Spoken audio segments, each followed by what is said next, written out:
यह कहानी है एक पत्नी की जिसका पति डिप्रेशन में चला गया था।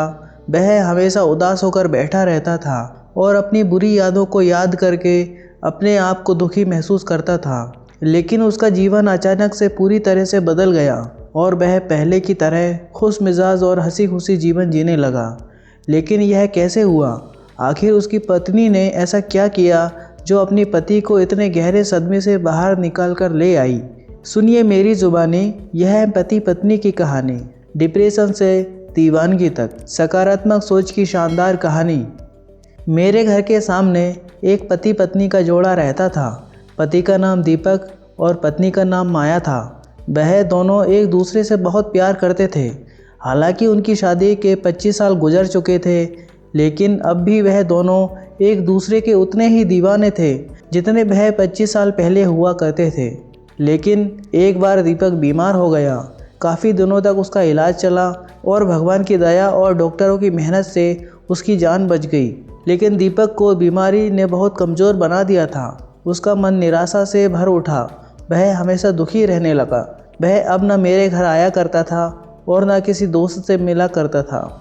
वह अब अकेला ही अपने घर के बगीचे में बैठा रहता था और पता नहीं क्या क्या सोचता रहता था। उसकी पत्नी माया उसके इस व्यवहार से दुखी रहने लगी। वह चाहती थी कि उसका पति अपने दुख से बाहर निकल जाए और पहले जैसा हंसता मुस्कुराता दीपक बन जाए। एक दिन माया मेरे पास आई और बोली, भाई साहब, मैं मेरे पति के लिए बहुत परेशान हूँ। वह जब से बीमार हुए हैं तब से उनका व्यवहार बिल्कुल बदल गया है। वह हर समय खोए खोए रहते हैं और किसी से बात भी नहीं करते हैं। माया की इन बातों से मैं भी अनजान नहीं था।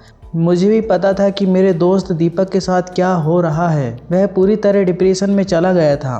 मैं भी चाहता था कि मेरा दोस्त पहले की तरह हो जाए। मैंने उसकी पत्नी माया को एक तरकीब सुझाई और उसने भी झट से हाँ कर दी। दीपक को समुद्र का किनारा बहुत पसंद था, इसलिए वह एक सप्ताह का प्लान बनाकर अपने पति के साथ एक खूबसूरत बीच पर जा पहुंची और साथ में मैं भी अपने परिवार के साथ उनके पीछे पीछे वहीं पहुंच गया। लेकिन वहां पहुंचकर भी दीपक खुश नहीं हुआ और अभी भी उसकी मानसिक दशा नहीं बदली। वह हर समय गुमसुम सा बैठा रहता और ना जाने क्या क्या सोचता रहता। यह देखकर एक दिन उसकी पत्नी ने इस विषय पर बात करने की ठानी। उसने अपने पति की आंखों में आंखें डालते हुए पूछा, दीपक, क्या बात है? तुम अपनी पसंदीदा जगह पर आकर भी उदास बैठे हो। दीपक ने एक लंबी सी उबासी ली और धीरे से बोला, बात ही उदासी वाली है। मेरी बीमारी ने मुझे कितना कमज़ोर कर दिया है। मेरा ऑपरेशन हुआ जिसमें 1 लाख रुपए खर्च हो गए। मेरा गोल ब्लैडर निकाल दिया गया। इस बीमारी की वजह से मेरी नौकरी चली गई और तो और इसी साल मेरे बेटे का एक्सीडेंट हो गया जिसमें उसके दाएं पैर की हड्डी टूट गई और इसी साल मेरे पिता का देहांत हो गया। एक साथ इतने सारे दुखों के पहाड़ मुझ पर टूट पड़े। अब तुम ही बताओ, इतने सारे दुखों को झेलने के बाद मैं कैसे मुस्कुरा सकता हूँ? माया कुछ नहीं बोली, जैसे कुछ सोच रही हो।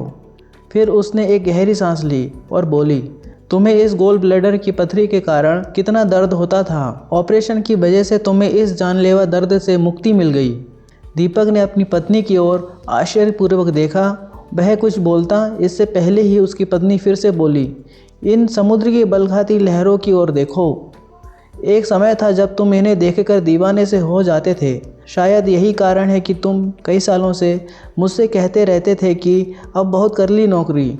अब तो सोचता हूँ कि नौकरी से रिटायरमेंट ले लूँ और किसी बीच के पास घर बनाकर शांति और आराम के साथ रहेंगे। यह कहते हुए माया ने पति की ओर सवालिया निगाहों से घूरा।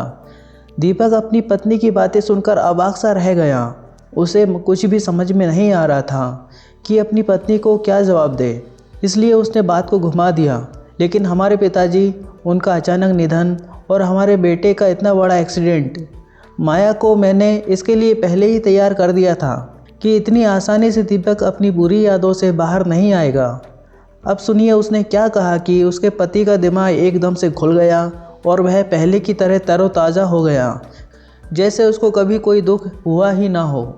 तो सुनिए, माया अपने पति दीपक से धीरे से बोली, पिताजी के निधन का मुझे भी दुख है। मैं जानती हूँ कि उनके जाने के बाद अब हमें आशीर्वाद देने वाला कोई नहीं है, लेकिन ये भी तो सोचो कि उन्होंने अपना पूरा जीवन शान से जिया, कभी किसी पर आश्रित नहीं हुए। ऐसे में अगर वे अपने बुढ़ापे और कमज़ोर शरीर के कारण दूसरों की दया पर जीने के लिए विवश हो जाते तो उन्हें कितना बुरा लगता। वे जीवन में एक्टिव रहते हुए अपनी उम्र पूरी करके इस दुनिया से विदा हुए। क्या यह हमारे लिए संतोष का विषय नहीं है? दीपक इस बार कुछ नहीं बोला, सिर्फ उसने अपनी पत्नी की ओर देखा, लेकिन अब तक उसकी नज़रों से दुखी की बदली पूरी तरह से छट चुकी थी। यह देखकर माया मन ही मन बड़ी खुश हुई। वह अपने पति के हाथों को अपने हाथ में लेकर बोली, हमारे बेटे के एक्सीडेंट ने तो सचमुच मुझे भी सदमे में ला दिया था, पर शायद हमने अपने जीवन में कुछ अच्छे काम किए थे, इसलिए इतने भयानक एक्सीडेंट के बाद भी सिर्फ बेटे के पैर की हड्डी टूटी और उसका पूरा शरीर सही सलामत है। उसको और कहीं भी जरा भी खरोंच नहीं आई। क्या इसमें ईश्वर की कृपा नहीं है? लोग ज़रा ज़रा से एक्सीडेंट में ख़त्म हो जाते हैं, लेकिन हमारा बेटा सही सलामत है। हमें तो ईश्वर को धन्यवाद देना चाहिए कि हमारा बेटा इतने बड़े एक्सीडेंट के बाद भी बच गया। अपनी पत्नी की सकारात्मक बातें सुनकर दीपक की सोच एकदम से बदल गई। उसके भीतर जमा हुआ निराशा का अंधकार एक पल में छट गया और मन में उत्साह की लहरें उमड़ने लगीं। तभी समुद्र की एक बड़ी सी लहर आई और उन दोनों को भिगो कर चली गई। समुद्र की लहर ने दीपक पर जैसे जादू सा कर दिया। वह जैसे फिर से अपनी जवानी के दिनों में जा पहुंचा। उसने जोश में आकर अपनी पत्नी को बाहों में उठाया और तेज़ी से समुद्र की ओर दौड़ पड़ा।